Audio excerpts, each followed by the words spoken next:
I stepped outside just in time to see two men in fake HOA uniforms pinning my 60-year-old mother against the side of her own house, one of them raising his hand like he was about to strike her again, and in that second, I knew that if I didn't act right, then something irreversible was going to happen.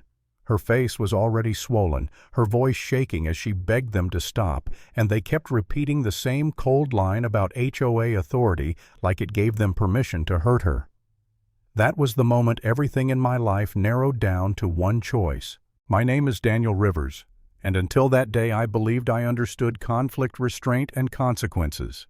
I'm a former U.S. Army sergeant, 12 years in uniform, 2 overseas deployments, the kind of life where you're trained to think before you act and to respect real authority when it exists. After my father passed away, I moved back to our old family home in a quiet suburban development called Willow Creek Estates to take care of my mom. She's gentle in a way that almost doesn't exist anymore, the kind of woman who apologizes when someone else bumps into her, who bakes extra cookies just in case someone might want them.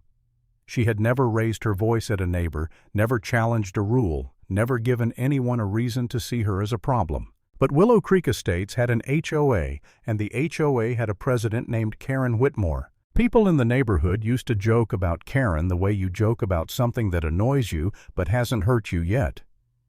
She was obsessed with rules, loved sending violation notices over things that didn't matter, and treated the HOA bylaws like they were her personal weapon. My dad had clashed with her for years.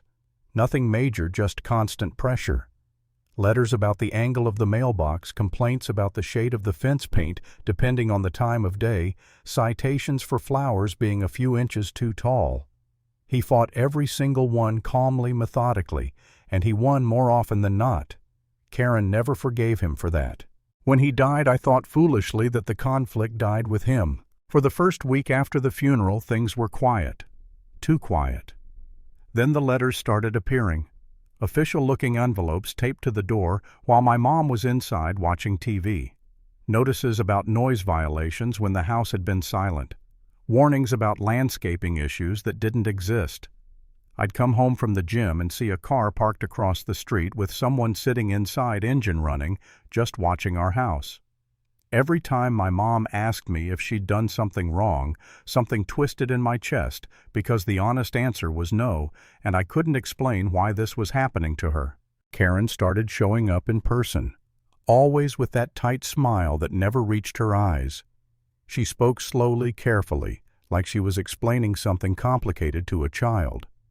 She told my mother that compliance was important, that people who didn't fit the community standards sometimes needed to move on.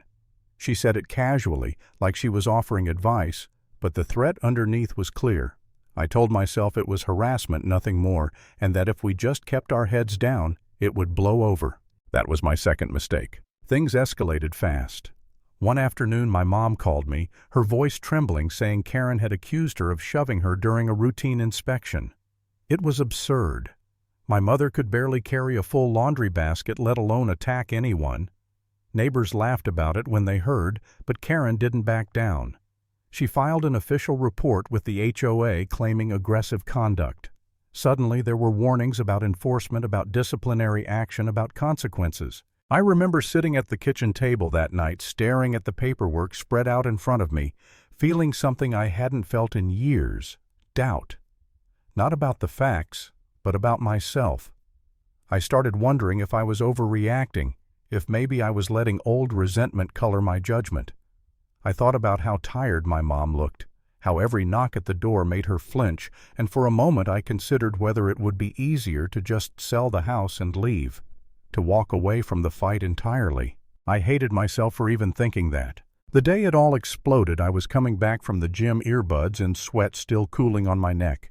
I almost missed it at first, just a faint sound that didn't belong, something sharp and broken, cutting through the music.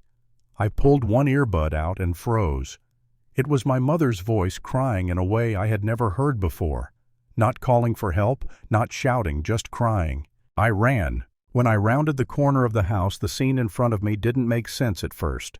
Two men I didn't recognize, wearing dark uniforms with cheap badges clipped to their chests, had my mother pressed against the siding. One had her arm twisted behind her back, the other standing close enough to block her escape. She was shaking, her face flushed and swollen, her eyes wide with fear. One of the men was barking orders, talking about HOA bylaws, about detention for aggressive behavior, like he was reading from a script. I stood there for half a second, my brain trying to catch up, trying to apply logic to something that had none. These weren't police. Their uniforms were wrong, their stance sloppy, their authority non-existent. And yet they were hurting her right there in broad daylight, counting on confusion and intimidation to protect them. I took a step forward, and that's when one of them raised his hand again. Something inside me went cold. I didn't think about consequences in that moment. I didn't think about lawsuits or headlines or what anyone would say later. All I saw was my mother pinned and helpless, and two men who believed they could do whatever they wanted because someone like Karen had told them they could. I told them to let her go. My voice sounded strange to my own ears, flat and steady in a way that surprised me.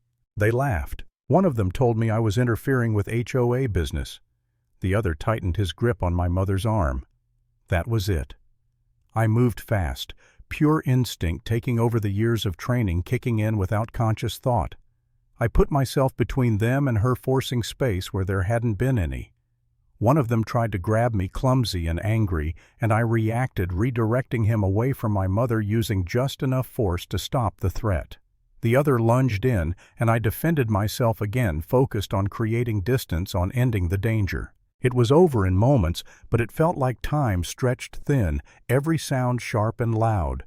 When I finally stepped back, both men were on the ground, stunned, no longer a threat. My mother was behind me, clutching my arm, whispering my name like she needed to remind herself I was real. Neighbors started pouring out of their houses, phones already up, voices overlapping in shock. Someone called the police.